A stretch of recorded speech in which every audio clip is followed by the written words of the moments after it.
name is Teresita Blanco, the Artsy sister, and today we're starting Saturnastra Ahi.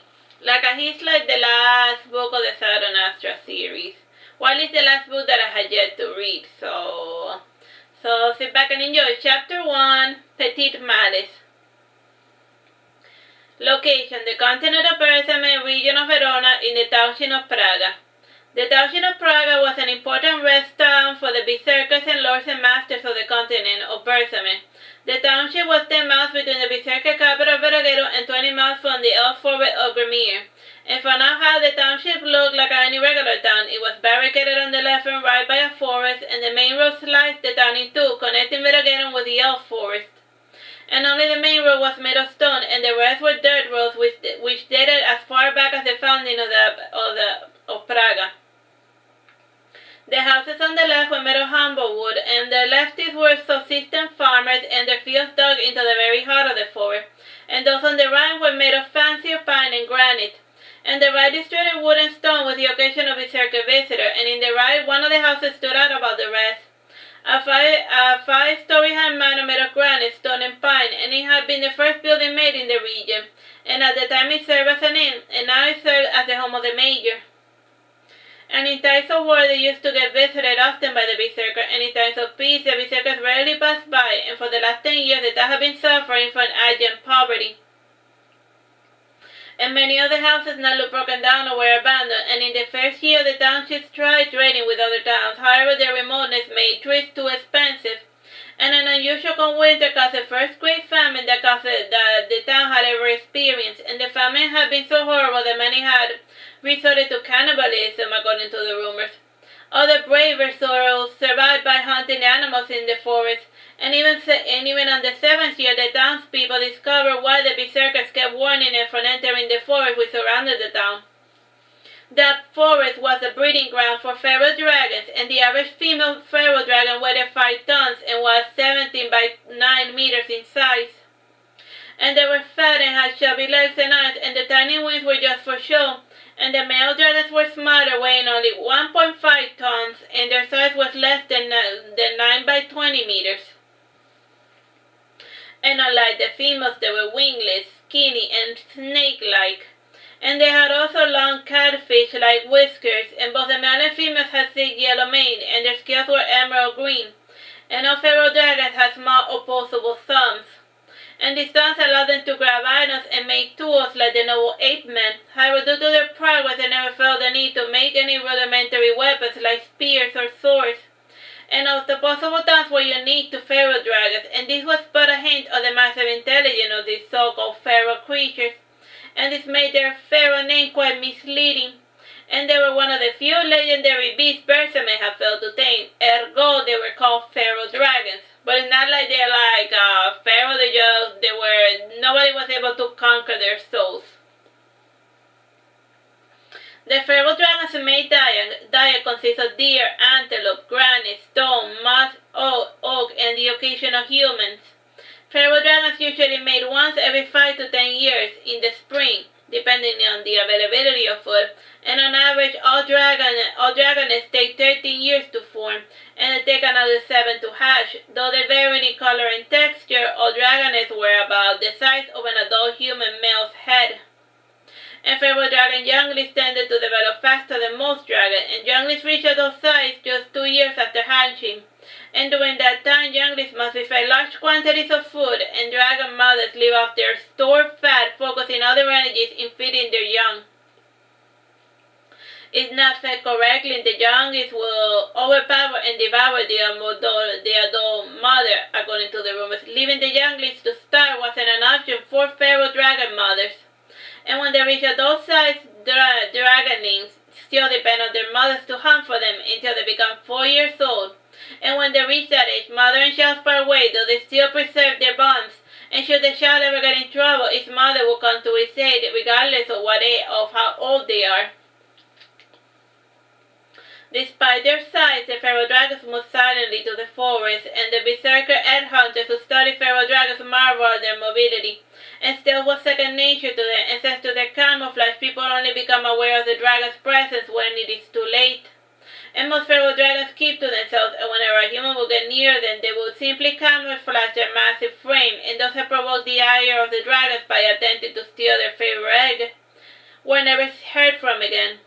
And the ones who had discovered such a secret was a local patron named Figaro, which was recruited by the egg hunters, and based on their previous observation, Figaro learned more or less how the berserker egg hunters acquired the eggs, and the egg hunters all wore scale armors made from the dragon scales within the forest. And to his own Iran, it seemed to him that the egg hunters took many eggs, as many as they could carry. Figaro did not notice that the berserkers always left one egg behind, and this egg was always set aside from the others. And this year there was another famine, and in the first month the Shah, who was now a man, took it upon himself to save the town. And Figaro dressed himself in a dragon scale armor and ventured into the forest, and he stole a single egg from the most harmless pharaoh dragon he could find. And she was a second-generation dragon, and her mother was one of the first pharaoh dragons to migrate to this forest, and at her tender age of 5,951, Flaminka, as the berserkers used to call her, spent her time in her lazy reverie of nature, and when she got bored of looking at birds and the beasts, she would venture to the outskirts of the town to observe the humans. And unlike the rest of her kin, Flaminka was a little less pharaoh-ish, mostly because her father had been an alabaster dragon, and this gave her a browny, scaly luster which marked her apart from the greenish pharaoh dragons. And she was also twice as small, and a little less fat than the average pharaoh female dragon, measuring a measly 6 meters in length and 9 meters in height. And since she was a half-breed, most of the male pharaoh dragons avoided her like the plague, and they recognized her as an outsider, and some of the female dragons did feel sorry for her and allowed her to take whatever egg Dindina felt like raising that season, as was tradition among pharaoh dragons. As a result, Flaminka developed the habit of raising adopted pharaoh dragons to ward off her loneliness, and the egg which was stolen for her was the first egg she had ever laid. And she had finally obtained some much-needed attention from a silver dragon named Mordred. And Mordred had arrived to town disguised as a human 15 years ago, and he had been traveling along with the berserkers to fight in the war. And what she remembered most about him was his pale blue eye and his massive silver wing, his long slender neck, and his icy cold breath. And from their union she had gotten a single egg for him, and this was unusual since most dragons usually lay 5 to 15 clutches of eggs.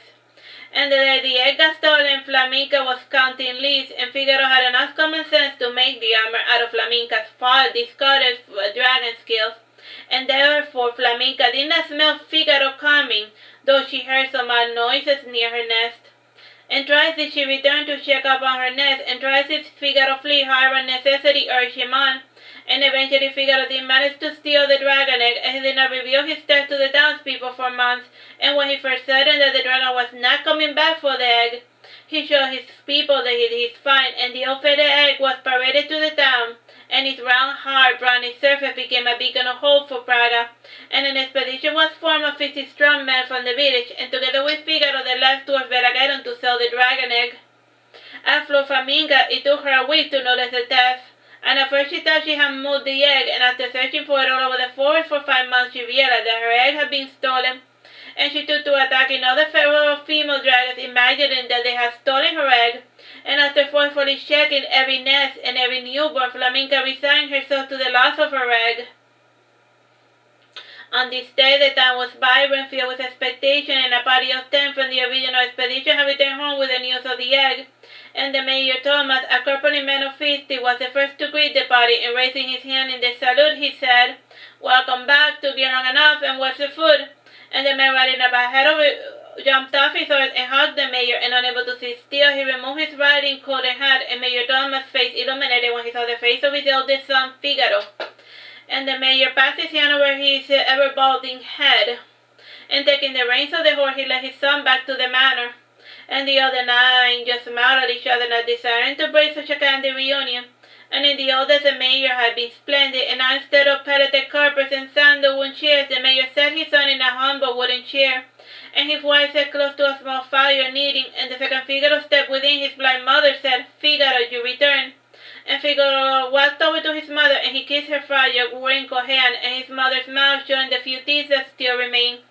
and for being only 68, she had the air of someone who looked 100, and she had aged many years during the last famine when they buried the bones of Figaro's 2 youngest brothers. And to Figaro it seemed that grief had aged his mother even so more so, and the past few months, in a trembling voice, she said, stroking his hair, I thought you would never come back, and part of me wanted you to leave this ghost town, and another part of me feared you were dead. Hush, mother, don't say such things. I am here, now you may rejoice, he said, and he reached into his pocket and he brought out a bag, and he entered his contents in his mother's lap, and he showed tasty banana bread, sweet biscuits, chocolate, and an apple, and his mother ate the food eagerly, and Figaro also fed his old man.